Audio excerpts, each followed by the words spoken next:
교리문답 제36주일을 펼쳐주시기 바랍니다. 시편 찬송 518쪽, 519쪽에 기록되어 있는 하이데벨 교리문답 제36주일 제99문답과 제100문답을 교독하도록 하겠습니다. 하이데벨 교리문답 제36주일 제99문 제3계명에서 하나님께서 요구하시는 것은 무엇입니까? 저주, 거짓 맹세 또는 불필요한 맹세로 하나님의 이름을 모독하거나 남용해서는 안 되며 침묵하는 방관자가 되어 그러한 무수한 죄악에 동참해서도 안 됩니다. 오히려 그분을 바르게 고백하고 부르며 우리의 모든 말과 행위로 찬양하기 위해 오직 두려움과 경외감으로 하나님의 거룩한 이름을 사용해야 합니다. 제100문 맹세와 저주로 하나님의 이름을 모독하는 것이 그들이 할 수 있는 한 그것을 막거나 금하지 않는 자들에게까지 하나님께서 분노하실 만큼 그렇게 무서운 죄입니까? 진실로 그렇습니다. 왜냐하면 하나님의 이름을 모독하는 것보다 더 큰 죄가 없고 더 하나님의 분노를 일으키는 죄도 없기 때문입니다. 그것이 하나님께서 이 죄에 대하여 죽음의 형벌을 내리라고 명하신 이유입니다. 교리문답 후에는 찬송 1A장을 통하여 우리의 신앙을 고백하는 찬송 59장의 남은 절들을 함께 부르도록 하겠습니다.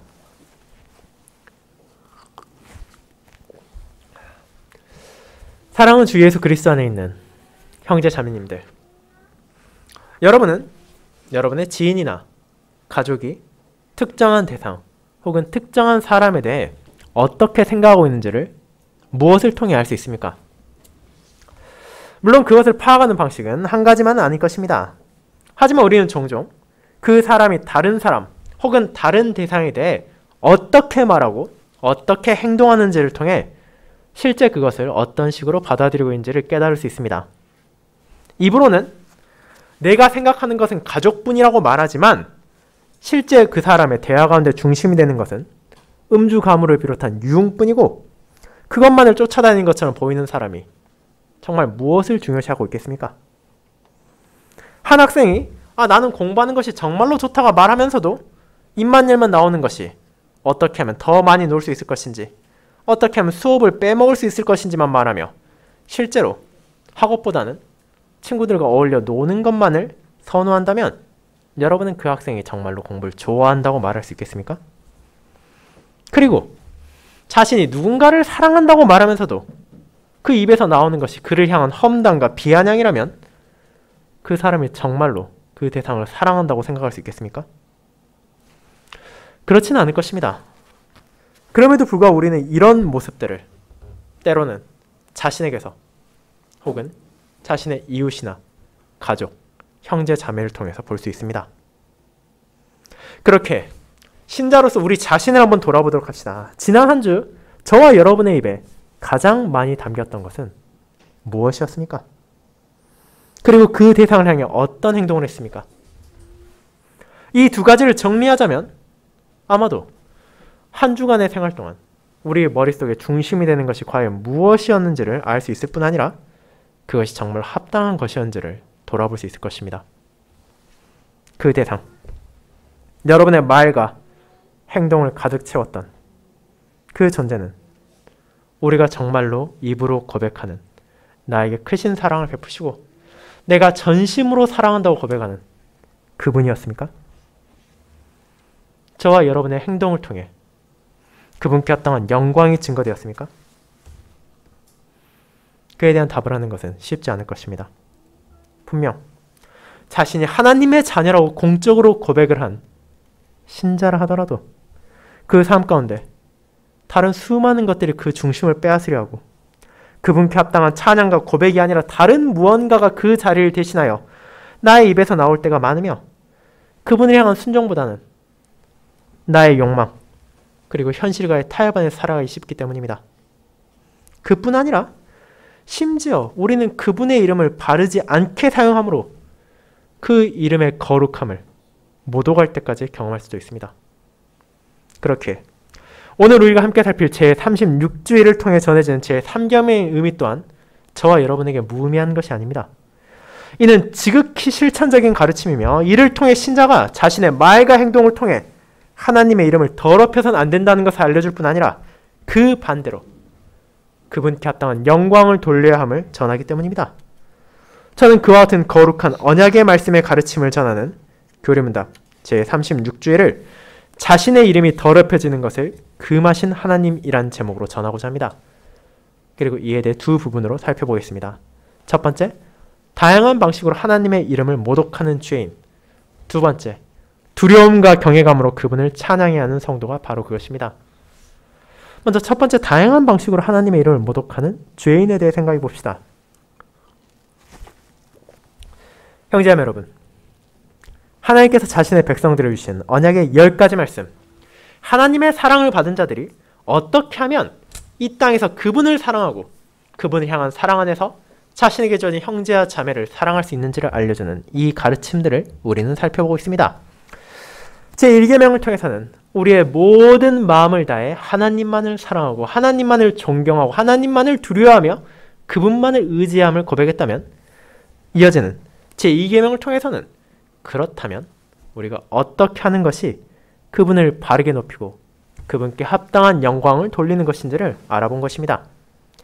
그것이 바로 교리문답 제35주일이 다루고 있었습니다.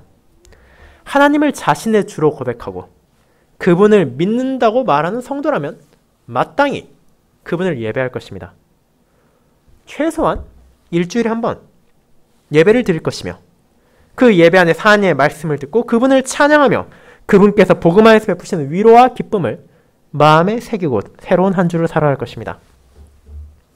그런데 우리는 이 제2계명 안에서 그와 같은 하나님을 향한 예배까지도 죄로부터 완전히 자유할 수 없다는 것을 보게 됩니다. 그것은 여호와 언약의 하나님께서 제2계명을 누구에게 주셨는지를 생각할 때 결코 망각할 수 없는 것입니다.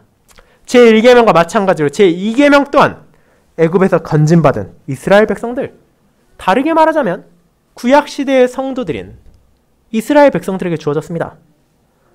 아니, 당연히 그들은 하나님을 예배하고 하나님을 섬기지 않습니까? 왜 이 계명이 그들에게 주어질 필요가 있었습니까? 그것은 여호와만을 자신의 주라 말하면서도 그분을 예배하는 과정에 있어 결국 하나님이 아니라 자기 자신이 그 중심을 차지하려는 경우가 너무나 많기 때문입니다. 우리는 구약 역사 안에서 그에 대한 두 가지 사례를 보았습니다. 광야에서 이스라엘 백성들은 모세가 오랜 시간 동안 내려오지 않자 그의 형인 아론을 위협해서 금송아지를 만들었습니다. 그리고 그들은 이것을 무엇이라 불렀습니까? 이것이야말로 우리를 애굽에서 건져낸 하나님이라 외치며 그 송아지 앞에 경배했습니다. 그들은 분명 입으로는 하나님을 말하고 있었습니다. 그러나 그들은 그런 하나님을 자신들의 생각과 자신들의 이해 안으로 제한시키고 눈에 보이는 한낱 짐승의 우상으로 만들었으면서도 지금 우리는 하나님을 예배하고 있다고 기뻐하고 즐거워했습니다. 자, 그것이 첫 번째 사례입니다. 그리고 그뿐 아니라 우리는 두 번째로 이스라엘의 첫 번째 왕, 즉 분열된 북이스라엘의 첫 왕인 여로보암이 무엇을 했는지도 알고 있습니다. 그는 정치적인 이유로 그 땅의 백성들이 유다에 내려가 절기를 지키고 하나님께 제사 드리는 것을 막기 위해 단과 베델, 금송아지를 만들었습니다. 그리고 그 백성들에게 너희가 굳이 예루살렘까지 가지 않아도 이 단과 베델에 있는 금송아지 앞에서 제사를 드리고 절기를 지킬 수 있다고 말한 것입니다. 그렇게 말함으로 그 백성들의 마음이 자신에게서 떠나는 것을 막으려 했습니다. 그런데 그런 어리석음이 그저 그 한 명의 잘못으로 끝났습니까? 그렇지 않습니다. 이 악습은 북이스라엘의 마지막 왕 호세아의 시대를 제외한 모든 시대의 이스라엘을 붙잡고 있었고 심지어 바알 신앙을 제거한 예후까지도 그것을 버리지 못할 정도로 이스라엘 백성들의 삶의 일부가 되어버렸습니다. 그렇게 우리는 성도가 하나님을 예배할 때 그 중심이 하나님이 아니라 다른 무언가에 둔다면 언제라도 예배가 변질될 수 있다는 것을 알게 됩니다. 그리고 그런 잘못된 모습은 구약시대에 한정된 것만이 아니라 그 이후에 교회의 역사 가운데서 끊임없이 나타나고 있다는 것을 우리는 눈으로 듣고 눈으로 보고 귀로 들으며 역사 가운데 바라볼 수 있습니다. 그렇게 제2계명을 통해 우리는 예배가 무엇인지를 기억하며 예배의 기준을 어디에 두어야 하는지를 마음에 새겨야 합니다. 예배는 하나님과 그분의 백성과의 교통이며 그 기준은 언제나 하나님의 진리에 있습니다. 이 중심이 흔들리지 않을 때만 우리는 제2계명에 따라 하나님을 바르게 예배하고 내가 중심이 되어 무언가를 얻으려 하는 것이 아니라 하나님만을 높이는 과정에서 자연스럽게 나에게 주어지는 풍성한 은혜, 위로와 기쁨과 격려와 소망을 받아들이게 됩니다. 그리고 그 모든 것까지도 사람의 부족한 능력과 지혜와 노력으로 이루는 것이 아니라 하나님의 은혜를 통해서만 주어진다는 사실을 모든 시대의 교회와 성도가 결코 잊어서는 안 된다는 것을 교리문답 제35주일은 알려주었습니다. 그와 같이 하나님께 받은 은혜와 사랑 안에서 그분을 사랑하고 그분을 바르게 예배하길 갈망하는 이들을 향해 이제 제3계명이 주어집니다. 그것은 바로 그분의 이름에 대한 것입니다. 물론 오늘날 많은 사람들에게 이 이름의 중요성은 퇴색하고 있습니다. 사람들은 굳이 자신이 듣지 않는 곳에서라면 다른 사람들이 내 이름을 어떻게 말하는데도 신경 쓰지도 않으며 그저 다른 사람과 나를 구분하는 용도로서의 이름의 역할로 제한하고 있는 것이 현실입니다. 그렇다면 그런 기준을 우리가 하나님께도 적용할 수 있습니까? 여기서 우리는 하나님의 이름이 가지는 의미가 우리의 이름의 의미와는 다르다는 점을 먼저 인식할 필요가 있습니다. 일반적으로 부모가 붙여주는 사람 이름은 그 사람을 온전히 드러낼 수 없습니다. 아기가 태어날 때 대부분의 부모는 여러 가지 마음을 담아 좋고 선한 이름을 주고자 하지만 정작 그 자녀가 자라가서 어떤 사람이 될지는 그 누구도 보장할 수 없습니다. 정말로 아름답고 좋은 이름을 가졌지만 그의 삶의 과정에서 끔찍한 죄를 지은 범죄자가 될 수도 있고 이름의 의미는 정말 듣기 불편하지만 멈추지 않은 선행을 증거한 사람으로 그 아이가 자라날 수도 있습니다. 그렇게 우리는 누군가의 이름에 대해 너무 큰 의미를 부여하지는 않으려 합니다. 그렇지만 하나님의 이름은 어떻습니까? 우리가 그분의 이름을 망령되이 입에 담아선 안 되는 이유, 그리고 그분께서 자신의 이름을 헛되이 부르는 자를 죄 없다 하지 않으신 이유는 무엇입니까? 첫 번째 이유는 하나님께서는 부족한 저와 여러분과 달리 모든 것을 아시고 모든 것을 들으시기 때문입니다. 누군가가 여러분 뒤에서 험담을 한다 하더라도 우리는 평생 그것을 모르고 지나갈 수 있습니다. 실제로 그런 뒷말들, 우리가 눈치채는 것보다 눈치채지 못하는 것이 훨씬 많을 것입니다. 그것은 그런 의미에서는 우리에게 큰 영향을 주지 않습니다. 그런데 만약 누가 여러분의 눈앞에서 뻔히 듣는 장소에서 우리를 모욕한다면 어떻겠습니까? 그것을 간과하기는 쉽지 않을 것입니다. 그것은 여러분을 불쾌하게 하고 화를 나게 할 것입니다. 그런데 하나님께서는 모든 사람들의 말까지도 들으신다는 것을 종종 신자를 하더라도 간과하곤 합니다. 우리가 아무리 작게 속삭인 말이라 하더라도 심지어 아무도 없는 방에서 혼자 중얼거린 몇 마디를 하더라도 하나님께서는 그것을 놓치지 않으십니다. 결국 이 땅의 사람이 하나님의 이름을 헛되이 말한다는 것은, 그분의 이름을 모욕한다는 것은 하나님의 눈앞에서 그분을 향해 침을 뱉는 것과 마찬가지란 것입니다. 그리고 그런 죄악을 가장 높으시고 어미로우신 하나님께서는 결코 죄 없다 하지 않으십니다. 그렇게 우리는 어떤 때를 하더라도 어떤 장소에 있다 하더라도 그분의 이름을 망령되이 말해서는 안 될 것입니다. 그리고 거기에서 이어진 두 번째 이유는 그분의 이름 자체가 하나님의 본질과 속성을 가리키고 있기 때문입니다. 그렇게 그 칭호를 더럽힌다는 것은 하나님을 모욕하는 것과 다른 것이 아닙니다. 그것을 보다 알기 쉽게 말하자면 다음과 같습니다. 하나님이란 표현 그 자체가 그분만이 유일한 절대적인 주권자라는 것을 가리킵니다. 세상에 있는 수많은 우상들이 아니라 하나님만이 이 땅을 창조하시고 다스리시며 주관하신다는 것을 우리는 이 하나님이란 이름 안에서 고백합니다.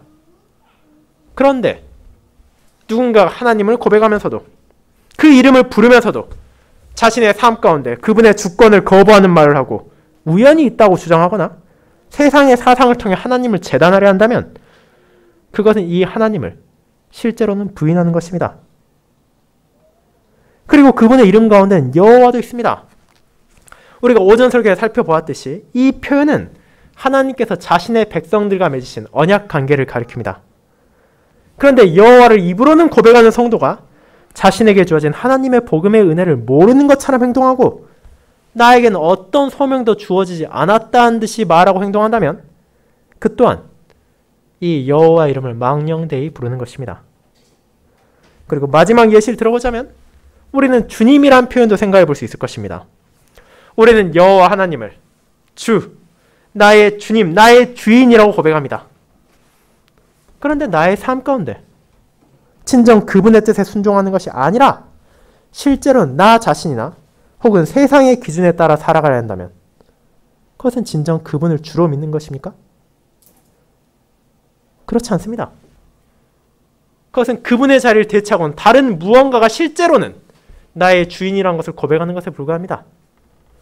그렇게 신자라더라도 하나님의 은혜 안에서 이 계명의 마음을 쓰지 않는다면 언제라도 그분의 이름을 망령되이 일컫는 죄를 범할 수 있다는 사실을 우리는 가볍게 생각해서는 안 됩니다. 물론 이 계명을 어기는 것은 거기에서 멈추지 않습니다.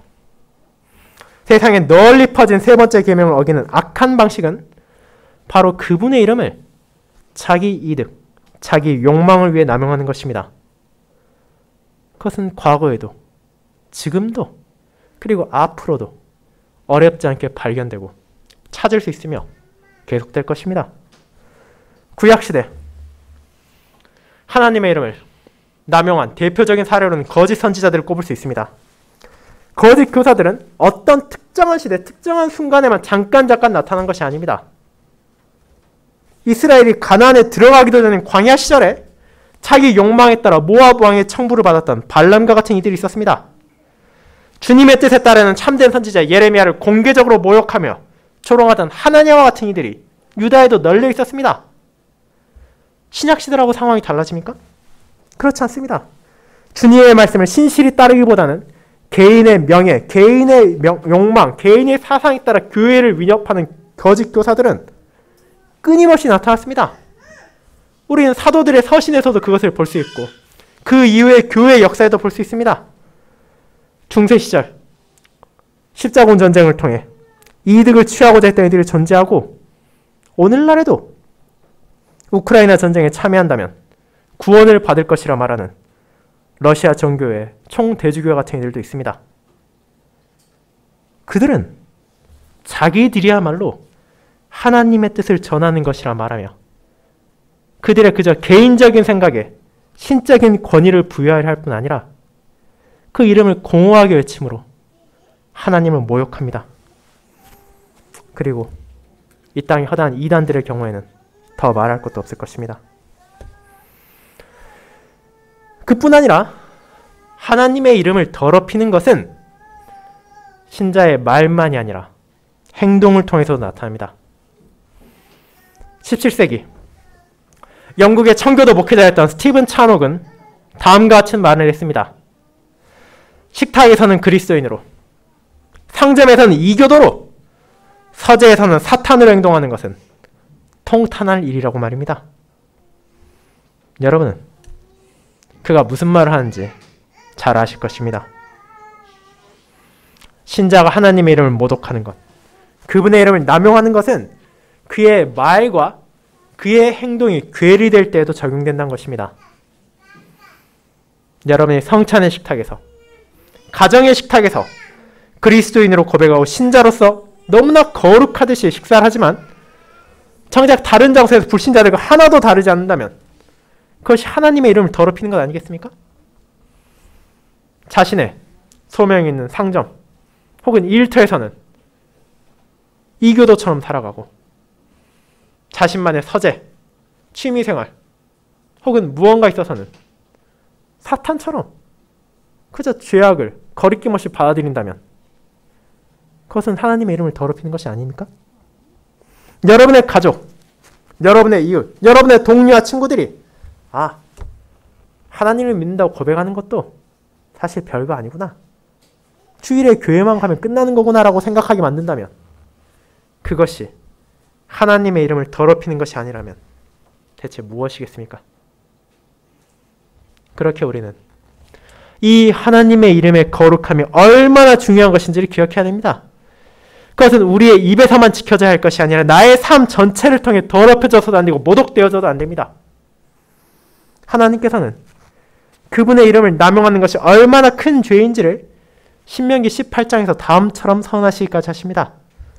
만일 어떤 선지자가 내가 전하라고 명령하지 아니한 말을 제 마음대로 내 이름으로 전하든지 다른 신들의 이름으로 말한다면 그 선지자는 죽임을 당하리라. 신명기 18장 20절입니다. 자, 이것은 주님의 종으로 부름받은 자들이 얼마나 큰 책임을 지고 있는지를 보여주는 것이기도 하지만 그분께서는 또한 성도들에게도 그와 동일한 소명을 주셨습니다. 그 바로 앞절인 신명기 18장 19절은 다음과 같이 말하고 있기 때문입니다. 누구든지 내 이름으로 전하는 내 말을 듣지 아니하는 자는 내게 벌을 받을 것이라고 말입니다. 즉 우리는 그 이름을 결코 남용해서도 안 되고 그 이름을 개인적인 욕망에 따라 사용해서도 안 될 뿐 아니라 만약 그것이 정말로 그분의 뜻에 따라 바르게 전해진 것이라면 그것을 거부해서도 안 된다는 것을 알게 되는 것입니다. 그렇게 이것은 진정 중요한 일입니다. 또한 하나님께서는 이 말씀을 통해 전한 것이 결코 헛된 것이 아니라는 것을, 결코 그저 말로만 하는 위협이 아니라는 것을 교리임답체 백문답이 인용하고 있고 오늘 우리가 함께 읽은 레위기 10장을 통해서도 보여주십니다. 얼핏 보았을 때 이 본문 제2계명에 대한 것처럼 생각될 수 있습니다. 물론 그것은 틀린 해석 아닙니다. 이것은 잘못된 예배 방식에 대한 하나님의 진노를 보여주고 있기 때문입니다. 하지만 그런 예배가 결국 하나님의 이름을 더럽혔기에 징벌이 내렸다는 것을 기억한다면 이는 동시에 제3계명에 대한 본문이기도 하다는 것을 우리는 외면할 수 없습니다. 그렇다면 아론의 아들들이 대체 무엇을 했는지를 생각해 보도록 합시다. 이 본문에 앞선 레위기 9장은 이스라엘의 제사장으로 세워져 특별한 거룩함을 가리키는 의식을 마친 아론과 그 아들들이 첫 번째로 그 소명에 임하는 것을 보여줍니다. 그리고 먼저 이를 행한 것은 아버지인 아론이었습니다. 그가 속죄제, 번제, 화목제를 시행하고 하나님께서 그것을 받아들이시는 것은 진정 은혜롭고 영광스러운 광경이었습니다. 이제 그와 같이 아버지가 모든 것을 마친 후 그 아들들인 나답과 아비후도 자신들의 소명을 임하기 위해 나아갔습니다. 모든 이스라엘 백성들이 기쁨과 감격에 차서 그들을 바라보고 있었을 것입니다. 그런데 어떤 일이 일어납니까? 그들은 어떤 이유에서인지 여호와께서 명령하신 것을 따르지 않고 자기 방식대로 제사를 드리려 했습니다. 그것이 그들의 첫 소명을 임하는 것이었음에도 불구하고 처음부터 하나님의 뜻을 어긴 것입니다. 그리고 그 광경을 바라보고 있던 모든 이스라엘 백성들은 이것이 얼마나 큰 죄인지를 알게 되었습니다. 앞선 아론의 제사에서 그가 바친 번제와 기름을 살랐던 여호와의 불이 이제 제사장들을 불태웠기 때문입니다. 그 이유가 무엇입니까? 그것이 하나님께 합당한 제사가 아닐 뿐더러 그를 통해 하나님의 이름의 거룩함과 영광을 더럽혔기 때문입니다. 그들은 자기 소견에 따라 하나님의 이름을 모독했고 그분의 거룩함을 경시했을 뿐 아니라 모든 언약 백성 앞에서 여호와의 영광을 더럽혔기에 여호와께서는 그들을 벌하시고 심지어 그의 가족들은 그 죽음을 슬퍼해서도 안 된다고 명령하셨습니다. 이 두려운 구절에 대해 종교개혁자 존 칼빈은 다음과 같이 평했습니다. 만일 우리가 하나님의 예배가 얼마나 거룩한 일인지를 반성한다면 이 형벌이 너무 가혹하다고 기분이 상할 일은 절대 없을 것이다. 게다가 그들의 종교는 처음부터 엄격히 준수되는 것이 필수적이었다.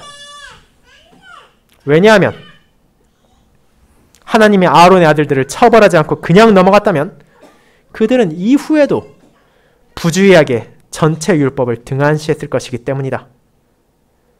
이것이 이런 엄격한 처벌의 이유였고 제사장은 모든 신성 모독을 마음 졸이며 살펴야 했다. 자, 이렇게 그 또한 이 본문이 제2계명만을 어긴 것이 아니라 신성 모독과 관련된 제3계명과도 관련된 죄악을 보여주고 있음을 밝힌 것입니다. 그렇게 하나님께서는 자기 이름을 더럽힌 자를 죄 없다 하지 않는다는 것을 자신이 택한 제사장이라 하더라도 벌하심을 통해 증거하셨습니다.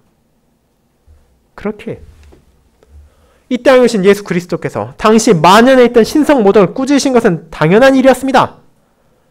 그분은 언약 백성들이 하늘 아버지의 이름을 단순히 입으로 고백하는 것에 만족해서는 안 되고 그들의 모든 삶 가운데 순종하지 않는다면 이는 결국 하나님의 영광을 더럽히고 그분의 거룩함을 모독하는 잘못임을 밝히셨으며 여호와 하나님을 진정 자기의 주로 믿는 자라면 마땅히 그 삶에서 그분의 뜻을 중심으로 삼고 진리에 따라 말과 행동을 다스려야 함을 선포하셨습니다. 그리고 이제 어떤 말, 어떤 행동으로도 아버지의 이름을 더럽히지 않으신 주님께서는 자신이 구속한 그분의 백성을 향해서도 이제 그와 같은 삶을 살아가야 한다는 것을 알려주시고 이 거룩한 소명을 주신 것입니다. 사랑하는 형제자매 여러분, 그렇게 제3계명에 대한 순종, 하나님의 이름을 모독하지 않고 남용하지 않으며 더럽히지 않는다는 이 명령에 따라 살아간다는 것은 일반적으로 우리가 생각하는 것보다 훨씬 넓은 영역을 가리키고 있습니다. 하나님의 이름을 망령되게 하지 않는다는 것은 그저 나의 입을 다스리는 것을 넘어 나의 삶 전체를 그분의 이름에 합당하게 살아가는 것이기 때문입니다. 그렇게 이것은 우리로 하여금 끊임없는 주의를 기울이게 할 뿐 아니라 하나님의 은혜를 계속해서 구하게 합니다. 왜냐하면 연약한 인간으로서 여러분과 저는 끊임없이 다양한 방식으로 그분의 거룩한 이름에 합당하지 못한 모습을 보이기 때문입니다. 우리는 말을 하는 가운데 감정에 휩쓸려 상황에 휩쓸려 실언을 할 때도 있고 나의 고백과 일치하지 못한 모습을 보일 때도 있습니다. 때로는 무의식적으로, 때로는 의도적으로 하나님의 이름을 모독하기도 하고 남용하기도 합니다. 그러나 우리는 그분의 이름의 거룩함을 분명히 인식해야 합니다. 제3계명을 통해 선언하신 것처럼 여호와 우리의 하나님의 이름을 더럽히는 것은 다른 모든 계명들과 마찬가지로 하나님의 진노를 불러일으키는 끔찍한 죄이기 때문입니다. 그렇게 이제 우리는 그 이름의 거룩함을 바르게 인식하며 그분의 이름에 합당한 찬양을 두려움과 경외감으로 사용해야만 합니다. 그것이 두 번째, 두려움과 경외감으로 그분을 찬양해야 하는 성도로 연결됩니다. 성도 여러분, 그와 같이 주님의 이름의 거룩함을 깨닫고 그 이름을 더럽힌 것이 얼마나 큰 죄인지를 알게 됐다면 우리는 마땅히 그분의 이름을 두려움과 경외감으로 사용할 것입니다. 그리고 성도는 이 점에 대해서 성경 안에서 가르침을 받습니다. 하나님께서는 자신의 이름을 그 백성들이 말로도 행동으로도 더럽혀서는 안 된다는 것을 명하셨습니다. 하지만 그것이 그분의 이름을 어떤 방식으로도 사용하지 말라는 것은 아닙니다. 하나님께서는 그렇게 말하지 않으셨습니다. 그분께서는 도리어 그 백성들로 하여금 그분의 이름을 가볍게 여기진 말되 합당한 방식을 통해서는 마땅히 사용함을 통해서 하나님을 고백하는 자의 모든 삶을 사용하여 그분의 이름을 이 땅에 높이기를 원하시기 때문입니다. 이 점을 제99문답은 두 번째 문답에서 다음처럼 말합니다. 오히려 그분을 바르게 고백하고 부르며 우리의 모든 말과 행위로 찬양하기 위해 오직 두려움과 경외감으로 하나님의 거룩한 이름을 사용해야 합니다. 라고 말입니다. 그분의 이름은 우리가 어떻게든 피하고 거부하고 외면해야 할 꺼림칙한 것이 아닙니다. 오히려 그 반대로 합당한 자세 안에서 계속해서 말하고 부르며 고백하고 사용해야 될 영광스러운 이름이라는 것을 기억해야 한다는 것을 알려주는 것입니다. 그것이 오늘 읽은 레위기 10장에서 나타나지 않습니까? 여러분이 만약 그분의 입장, 하나님의 입장이라면 어떤 생각이 드시겠습니까? 자신의 은혜로 세워진 제사장들이 그들의 첫 직분에 임하는 순간 자기들 마음대로 행동하고 제사를 드림으로써 그분의 이름의 거룩함, 그분의 영광을 더럽혔습니다. 그렇게 그분의 분노는 공의로운 것이면 마땅한 것이었습니다. 일반적으로 이 세상에 이런 일이 일어난다면 무언가 첫 직분을 만들었는데 첫 순간부터 모든 것을 망친다면 당연히 이어지는 것은 그 결정을 철회하고 제사장 직분을 취소해버리는 것입니다. 그분을 얼마나 가볍게 생각하면 이런 사단이 일어났겠습니까? 그런데 그 사건에 대한 하나님의 반응은 우리의 생각과 다르게 나타납니다. 분명 그분은 나답과 아비후의 잘못에 대해서 진노하셨습니다. 그들은 여호와 앞에서 나온 불에 삼켜져 죽었습니다. 그뿐 아니라 일반적인 방식의 장례를 치르지도 못한 채 직계가족이 아닌 미사엘과 엘사반의 손에 의해 진영 밖에서 장사되었습니다. 심지어 그들의 아버지 아론, 그들의 형제들인 엘라살과 이다말은 그 죽음에 대해서도 슬퍼해서는 안 된다는 명령을 받았습니다. 왜냐하면 그 죽음이 일반적인 죽음이 아니라 하나님의 이름을 모욕하고 자의적으로 예배를 드린 죄에 대한 하나님의 진노로 인한 것이었기 때문입니다. 그들은 혹시라도 그 앞에 있는 이스라엘 백성들에게 죄에 대한 심판을 동의하지 않는다는 오해를 불러일으켜서는 안 되었습니다. 그렇게는 제3계명을 어긴 자에 대한 심판의 두려움을 보여주며 하나님의 이름의 거룩함을 보여주는 본문입니다. 그런데 여러분 이제 그 이후의 모습을 보게 됩니다. 오히려 그들의 직접적인 가족이 아닌 이스라엘 백성들은 슬퍼하는 것이 허용되었습니다. 그리고 그 이유는 자신들의 제사장이 죽었기 때문이 아니라 여호와께서 치신 불로 말미암아서였습니다. 그들은 하나님의 공의를 바라보았습니다. 그분의 진노를 깨달았으며 결코 더럽혀져서는 안 되는 하나님의 이름의 거룩함을 그 불길을 통해 마음에 새겨야 했습니다. 그렇게 자신의 거룩함과 영광을 증거하신 하나님이시지만 언약 백성들의 제사장의 직분을 거두지 않았습니다. 오히려 이 제사장들이 어떻게 구별된 삶을 살아야 하는지 알려주시고 그들을 통해 언약 백성들이 공적으로 하나님의 이름을 부르고 하나님을 고백하고 하나님을 찬양하며 그분께 나아올 수 있도록 하신 것입니다. 그 결과 이스라엘은 하나님께 제사를 드리며 자신들에게 주어진 은혜에 감사하고 찾아올 온전한 구속주를 바라보며 소망을 가질 수 있었습니다. 그리고 그와 같이 은혜를 베푸신 하나님을 찬양하고 그와 같이 자신들을 돌보신 하나님께 영광을 돌리며 그분의 이름을 고백할 수 있었습니다. 그리고 그들이 이 모든 것을 어떤 마음으로 행했겠습니까? 오직 두려움과 경외감으로 실천할 수 있었습니다. 아답과 나비를 불태운 하나님의 진노를 잊지 않는 한, 그 마음에 새긴 하나님의 공의의 엄정함을 잊지 않는 한, 하나님의 이름에 대한 두려움과 경외감을 그들은 결코 잊을 수 없었습니다. 결국 하나님께서는 이 사건까지도 사용하심으로 자신의 자녀들이 3계명을 통해 전해진 그분의 가르침에 순종하며 살아갈 수 있도록 인도하신 것입니다. 그와 같은 하늘 아버지의 뜻에 따라 예수 그리스도께서는 하늘 아버지의 이름을 결코 모독하지도 남용하지도 않으셨을 뿐 아니라 두려움과 경외감을 가지고 고백하며 찬양하며 부르도록 하셨습니다. 그분은 자신을 가로막는 어떤 권력 앞에서도 흔들리지 않고 가장 높으신 주권자, 왕 중의 왕이신 하나님의 거룩하고 영광스러운 이름을 전하셨으며 자신의 제자들과 백성들 역시 그들의 모든 삶 안에서 하나님을 향한 고백과 찬양이 멈추지 않도록 아버지에 대한 진리를 전하셨습니다.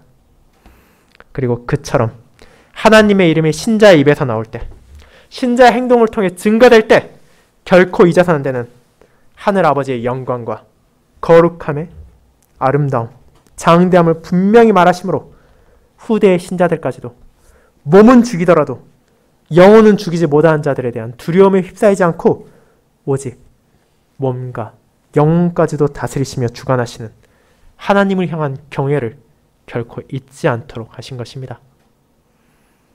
사랑하는 성도 여러분, 이제 우리는 이 거룩한 하나님의 이름을 어떻게 대해야 되는지를 알게 되었습니다. 그분의 이름은 분명 모독되어서도 안 되고 남용되어서도 안 되는 거룩하고 영광스러운 것입니다. 하지만 동시에 이것은 우리가 정말로 입에서 담아서도 안 되고 어떻게든 언급을 피해야 하는 대상이 아닙니다. 성도는 합당한 두려움과 경외감을 가지고 그분을 가리키는 이름에 나아가야 되지만 동시에 그 이름이 나의 하나님, 나의 주님, 나를 돌보시고 나를 사랑하시는 분이 가지신 것이기에 그것을 바르게 사용하여 그분을 고백하고 그분을 찬양하며 그분께 나아가야 되기 때문입니다. 분명 이 이름을 가볍게 사용해서는 안 됩니다. 주님의 이름은 나의 말만이 아니라 나의 행동을 통해서도 증거되어야 됩니다. 그것은 저와 여러분에게 제3계명에 순종하는 것, 하나님께서 이 말씀을 통해 금지하는 것을 피하고 원하시는 것을 행하기 위해 그분의 은혜가 필요하다는 것을 가리킵니다. 우리는 하나님께서 자신의 영인 성령 하나님을 통해 우리 안에서 역사하심으로 나의 모든 말과 행동을 다스려 주시기를 기도해야 됩니다. 그분의 은혜가 있을 때에만 우리는 이 계명에 순종할 수 있기 때문입니다. 그러나 동시에 이 순종의 시작이 저와 여러분 안에서 발견될 때 우리가 전심으로 나의 말을 통해 하나님을 바르게 고백하고 나의 행동으로 그 이름을 높이며 하나님의 이름께 찬양과 감사를 드릴 때 우리는 그 안에서 하나님의 역사하심을 발견함으로써 감사를 멈출 수 없게 되고 이것은 우리에게 또 다른 찬양과 감사로 나아가게 합니다. 그와 같은 나의 하나님, 나의 주님, 나의 구원자를 향한 찬양이 이번 한 주 저와 여러분의 말과 행동을 통해 멈추지 않고 이어지며 이 땅에 증거되길 소망합니다. 아멘.